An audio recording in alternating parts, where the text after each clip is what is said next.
किसान भाइयों नमस्कार। कृषि समाचारों में आपका स्वागत है। सबसे पहले नजर डालते हैं आज के मुख्य कृषि समाचारों पर। बेमौसम बारिश से 182.38 लाख हेक्टेयर फसल खराब। खाद्यान्न उत्पादन में मामूली वृद्धि। धान, गेहूं, बाजरा का प्रति हेक्टेयर उत्पादन घटा। सब्जियों के आयात से प्रतिबंध हटाने की मांग। कृषि एवं प्रौद्योगिकी विश्वविद्यालय के लिए 127.10 करोड़ रुपए स्वीकृत। फसल नुकसान का मुआवजा 15 से बटेगा और किसानों को मंडियों में दुकानें देगा सहकारिता विभाग। और अब कृषि समाचार विस्तार से। केंद्र सरकार ने माना है कि इस साल फरवरी और मार्च में हुई ओलावृष्टि और बेमौसम बारिश के कारण देश भर में कुल 182.38 लाख हेक्टेयर क्षेत्र में लगी फसल खराब हुई है। उत्तर प्रदेश में सर्वाधिक 95.17 लाख हेक्टेयर क्षेत्र की फसल खराब हुई है। राजस्थान में 30.57 लाख हेक्टेयर, हरियाणा में 22.24 लाख हेक्टेयर, बिहार में 14.58 लाख हेक्टेयर और मध्य प्रदेश में 5.70 लाख हेक्टेयर क्षेत्र में फसल खराब हुई है। इसके अलावा गुजरात, पंजाब, महाराष्ट्र, उत्तराखंड, हिमाचल प्रदेश, जम्मू कश्मीर, तेलंगाना, आंध्र प्रदेश, केरल और पश्चिम बंगाल में भी फसलों को नुकसान हुआ है। इसके लिए प्रभावित किसान मुआवजे के लिए फसल क्षति की नियमित स्कीमों के तहत उपलब्ध सहायता के अलावा देश में चल रही विभिन्न फसल बीमा स्कीमों के तहत दावों के पात्र हैं। साथ ही सरकार की ओर से भी उन्हें सहायता देने के प्रयास किए जा रहे हैं। देश में खाद्यान्न का रिकॉर्ड उत्पादन तथा धान, गेहूं, मक्का, जौ, ज्वार, मोटे अनाज के उत्पादन में पिछले कुछ वर्षों में मामूली वृद्धि के बावजूद धान, गेहूं, बाजरा का प्रति हेक्टेयर उत्पादन घटा है। कृषि मंत्रालय के अर्थशास्त्र एवं सांख्यिकी निदेशालय के अनुसार 2012-13 में धान का उत्पादन 10.52 करोड़ टन हुआ था, जो कि 2013-14 में मामूली रूप से बढ़कर 10.65 करोड़ टन दर्ज किया गया। जबकि 2012-13 में धान की प्रति हेक्टेयर उत्पादन 2462 किलोग्राम था, जो कि 2013-14 में घटकर 2424 किलोग्राम प्रति हेक्टेयर दर्ज किया गया। वहीं वर्ष 2012-13 में गेहूं का उत्पादन 9.35 करोड़ टन हुआ था, जो कि 2013-14 में मामूली रूप से बढ़कर 9.59 करोड़ टन दर्ज किया गया। जबकि 2012-13 में गेहूं का प्रति हेक्टेयर उत्पादन 3117 किलोग्राम था, जो कि 2013-14 में घटकर 3075 किलोग्राम प्रति हेक्टेयर रहा। भारत ने यूरोपीय संघ से कद्दू और भिंडी जैसी कुछ सब्जियों के आयात पर लगे प्रतिबंध हटाने को कहा है। केंद्रीय कृषि मंत्री राधा मोहन सिंह ने इस्तांबुल में G20 के मौके पर यूरोपीय संघ के कृषि आयुक्त से ये मांग की। श्री सिंह ने भारतीय आम के आयात पर प्रतिबंध हटाने के लिए धन्यवाद देते हुए मांग की कि भारत के कद्दू, चिचिण्डा, भिंडी सहित अन्य सब्जियों के आयात पर प्रतिबंध के मुद्दों को सुलझाया जाए। उत्तर प्रदेश में वर्ष 2015-16 में कृषि एवं प्रौद्योगिकी विश्वविद्यालय व डीम्ड विश्वविद्यालय के लिए 120.10 करोड़ रुपए की धनराशि स्वीकृत की गई है। कृषि एवं प्रौद्योगिकी विश्वविद्यालय को स्वीकृत धनराशि में कृषि विश्वविद्यालय कानपुर को 51.50 करोड़ रुपए, अंबेडकर नगर में महामाया कृषि अभियंत्रण एवं तकनीकी महाविद्यालय की स्थापना हेतु 50 लाख रुपए स्वीकृत किए गए हैं। वहीं कृषि विश्वविद्यालय फैजाबाद को 35 करोड़ रुपए, कृषि अनुसंधान परिषद को 2.65 करोड़ रुपए स्वीकृत किए गए। इसी प्रकार कृषि विश्वविद्यालय कानपुर को इटावा में प्रौद्योगिकी महाविद्यालय की स्थापना के लिए 1.07 करोड़ रुपए, कृषि विश्वविद्यालय फैजाबाद के पशु चिकित्सा विज्ञान तथा पशुपालन महाविद्यालय की स्थापना के लिए 1.61 करोड़ रुपए और इलाहाबाद एग्रीकल्चरल इंस्टीट्यूट को वेतन अनुदान 14.18 करोड़ रुपए स्वीकृत किए गए। बारिश और ओलावृष्टि से बर्बाद फसल का मुआवजा देने का दूसरा चरण शुक्रवार से शुरू होगा। इसके लिए शासन ने राज्य आकस्मिकता निधि से किसानों की क्षतिपूर्ति के लिए 6 करोड़ 85 लाख रुपए और दिए हैं। शासन से मिले निर्देशानुसार जिन गांवों में फसलों को अधिक नुकसान हुआ है, ऐसे गांवों में मुआवजे का वितरण पहले किया जाएगा। सहकारिता विभाग ने मंडी परिषद द्वारा बनवाए गए मार्केटिंग हब में अपनी जमीनों पर बनवाई गई दुकानों को वापस लेने का फैसला लिया है। इन दुकानों को नीलामी के जरिए किसानों को आवंटित किया जाएगा, जहां किसानों के कामकाज से जुड़ी वस्तुओं की बिक्री हो सकेगी। प्रत्येक जिले में इन दुकानों का आवंटन समिति गठित करके किया जाएगा। किसान भाइयों, कृषि समाचारों के बाद आइए जानकारी लेते हैं औसत मंडी भावों की।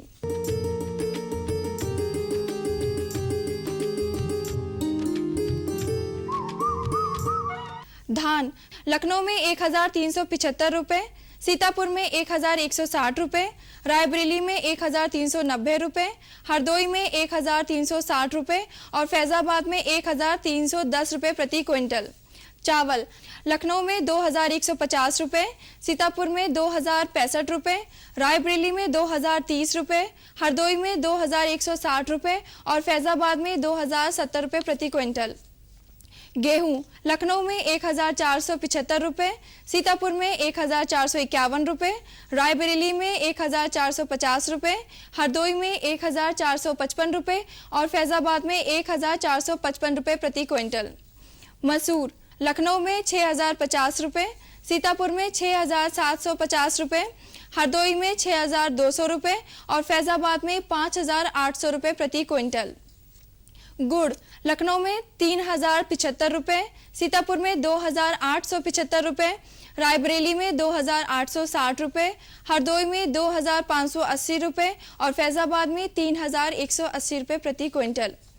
आलू लखनऊ में 550 रुपए, सीतापुर में 500 रुपए, रायबरेली में 575 रुपए, हरदोई में 580 रुपए और फैजाबाद में 615 रुपए प्रति क्विंटल। टमाटर लखनऊ में 1400 रुपए, सीतापुर में 1400 रुपए, रायबरेली में 1600 रुपए, हरदोई में 1400 रुपए और फैजाबाद में 1250 रुपए प्रति क्विंटल।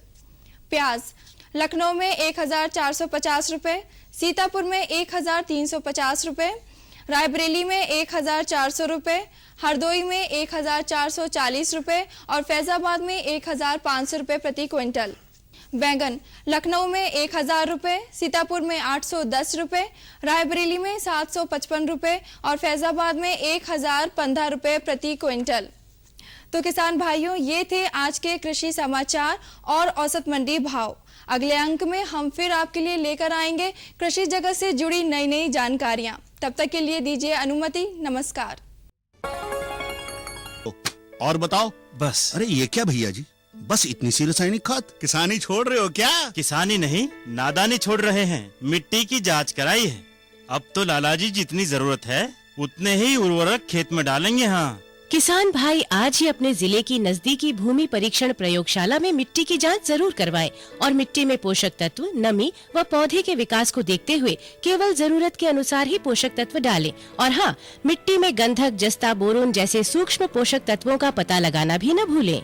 उर्वरक और जैविक खाद के सही उपयोग से भूमि का उपजाऊपन बनाए रखें, उत्पादकता बढ़ाएं, खर्चा घटाएं और बहुमूल्य विदेशी मुद्रा बचाने में भी सहयोग दें। और हाँ, धीमी गति से नाइट्रोजन उपलब्ध कराने वाले उर्वरकों जैसे नीम लेपित यूरिया को प्राथमिकता दें और यूरिया का पत्तों पर छिड़काव करें। अरे वाह, तू तो सचमुच समझदार हो गया रे। अधिक जानकारी के लिए संपर्क करें जिला कृषि अधिकारी या किसान कॉल सेंटर।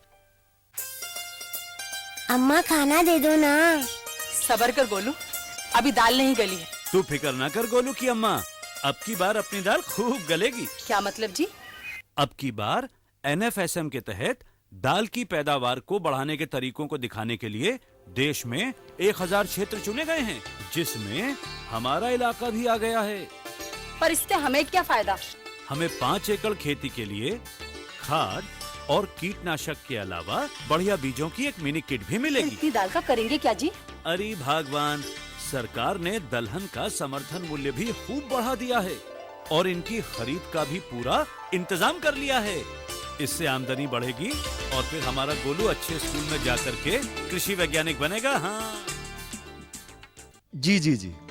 किससे बात कर रहे थे इतना हंस हंस कर? किसान कॉल सेंटर में विशेषज्ञ से खेती के बारे में सलाह ले रहा था। सुबह भी रात को भी? किसान कॉल सेंटर सुबह 6 बजे से रात को 10 बजे तक खुलता है। रविवार को भी? साल के 365 दिन खुलता है, पर तुम ये सब क्यों पूछ रही हो? मैं तो कुछ और ही समझी थी। कृषि संबंधी समस्याओं का अपनी भाषा में तुरंत समाधान पाने के लिए पूरे भारत में किसी भी फोन से राष्ट्रीय हेल्पलाइन नंबर 1800-180-1551 पर संपर्क करें। आज तो वसूली करके ही जाऊंगा। घनश्याम, अरे ओ घनश्याम। वो तो स्कूल गए हैं। स्कूल गया है। अरे बहाना तो ढंग का बनाती। हाँ लाला, मैं स्कूल ही गया था, फार्म स्कूल, जहाँ किसानों को सिखाई जाती है खेतों में पैदावार बढ़ाने की हर बात, जैसे मिट्टी के हिसाब से सही खाद, बढ़िया बीज और जरूरत के मुताबिक कीटनाशक, ताकि कम लागत में अधिक मुनाफा। ये पकड़ लाला, तेरा हिसाब साफ।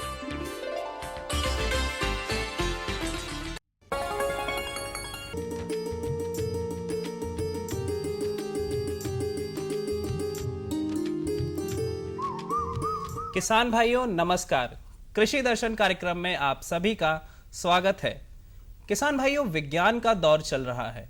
हम भी अपने खेतों में बीज डालने से लेकर उनकी कटाई करने तक कई वैज्ञानिक विधियों का सहारा लेते हैं। तो क्यों ना अपने अनाज का भंडारण भी किसी वैज्ञानिक विधि से करें जिससे उनकी उम्र बढ़ सके। जी हाँ, आज हम बात करने वाले हैं कि वैज्ञानिक विधि से अपने अनाज का भंडारण कैसे करें। और इस विषय पर ज्यादा जानकारी देने के लिए हमारे साथ मौजूद हैं डॉक्टर NB सिंह, जो गेहूं अभिजनक हैं चंद्रशेखर आजाद विश्वविद्यालय कानपुर में। डॉक्टर साहब, आपका बहुत बहुत स्वागत। नमस्कार। डॉक्टर साहब, अनाज की बात करें तो अनाज का भंडारण किस विधि से करा जाए, और कहा जाए तो वैज्ञानिक भंडारण किस विधि से करें जो कि किसानों के लिए फायदेमंद हो। नितिन जी, आपने बड़ा अच्छा सवाल किया है।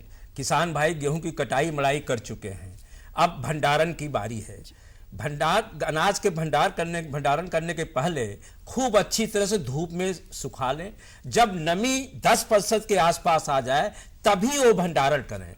भंडारण करने के लिए गेहूं के अनाज को धात की बनी कोठियों, बखारियों, साइलों या कमरे जो भी उपलब्ध हो उसमें अनाज का भंडारण करें। कमरों को भंडारण करने के लिए साफ सफाई विशेष ध्यान दें। इसके लिए मैलाथियान 50% का घोल बना करके 3 लीटर 100 वर्ग मीटर के लिए पर्याप्त होता है। फर्श पर, दीवारों पर स्प्रे करें। और जो कोठरियों और साइलों या बखारियों में कर रहे हैं तो उसका भी साफ सफाई करके अच्छी तरह सुखा करके ही अनाज के भंडारण करें। भंडारण करने के लिए कोठरियों में जब भंडारण कर लें तो उसका ढक्कन पॉलीथीन से ढक कर करके मिट्टी का लेप लगा दें ताकि नमी न जाने पाए। अगर अनाज में नमी चला गया तो अनाज खराब होता है, बीज के अंकुरण पर प्रभाव पड़ता है, उसकी गुणवत्ता भी कम होती है। तो इस पर विशेष ध्यान दें।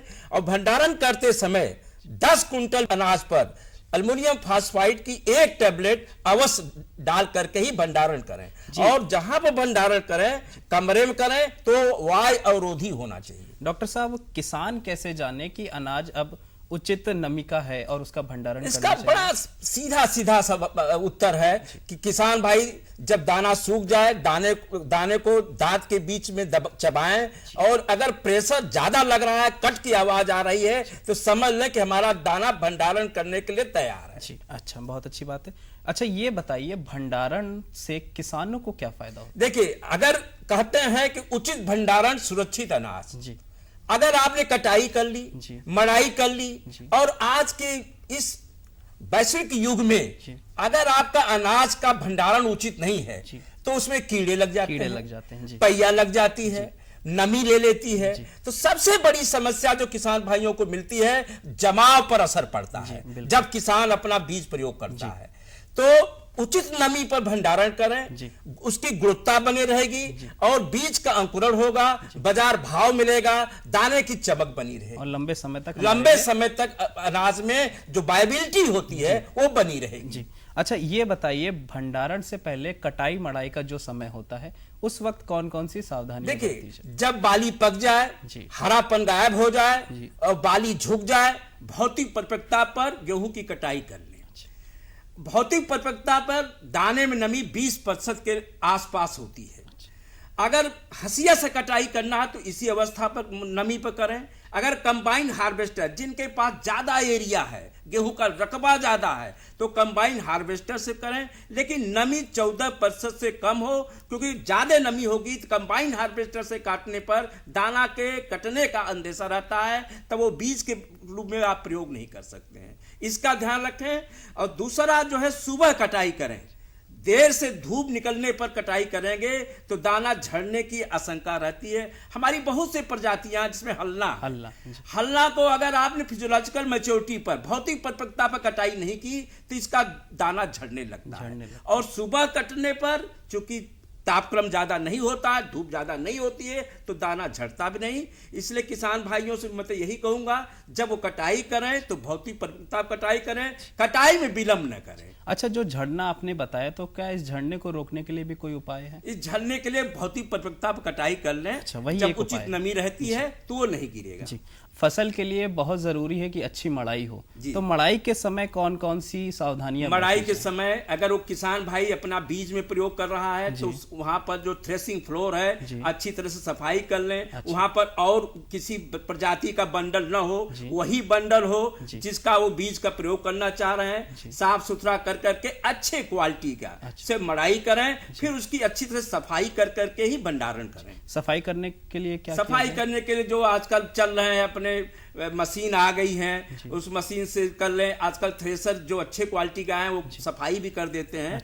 तो किसान भाई जानता है, अपने बीज का महत्व जानता है, अपने अनाज के महत्व को जानता है, वो स्वयं कर लेता है। इस साल जो मौसम खराब हुआ है, बेमौसम बरसात हुई है, फसलें बर्बाद हुई हैं, उनसे बचाया जाए अगर भंडारण करने के लिए हमारे अनाज को, क्योंकि बहुत ज्यादा अनाज बर्बाद हो चुका है, तो उससे कैसे बचाएं? देखिए, बेमौसम वर्षा जो हुई है इससे दाने की गुणवत्ता पर असर पड़ा है, दाने का रंग बदल गया है, दाना सिकुड़ गया है, उसका उपज कम हो गया है। किसानों को मैं आपके माध्यम से कहूँगा, निश्चित रूप से बहुत हानि हुई है। लेकिन अब जो अनाज उनका देखने में अच्छा है, जैसे विलंब से बुवाई किए हुए गेहूं में असर कम पड़ा है, तो अपने बिजाई करनी है, तो जो दाना वो समझते हैं कि पानी कम खाया है, सिकुड़ा कम है, काला कम पड़ा है, उसका भंडारण करें। और भंडारण करते समय ध्यान रखें कि सुखा करके खूब अच्छी तरह से 10% नमी हो तभी भंडारण करें। अच्छा, एक और चीज है जैविक भंडारण। कई बार किसान नीम की पत्तियों का इस्तेमाल कर सकते हैं। नीम के पत्ती में जैविक एंटीसेप्टिक होता है, वो सुरक्षा प्रदान करती है, कीड़े को रोकती है। किसान भाई करते हैं, ट्रेडिशनल विधि है, वो कर सकते हैं। अच्छा, ठीक है डॉक्टर साहब, आप यहाँ आए, आपने गेहूं की वैज्ञानिक विधि के बारे में हमें जानकारी दी, अनाज की वैज्ञानिक विधि के बारे में हमें जानकारी दी, उसके लिए बहुत बहुत धन्यवाद। बहुत बहुत धन्यवाद।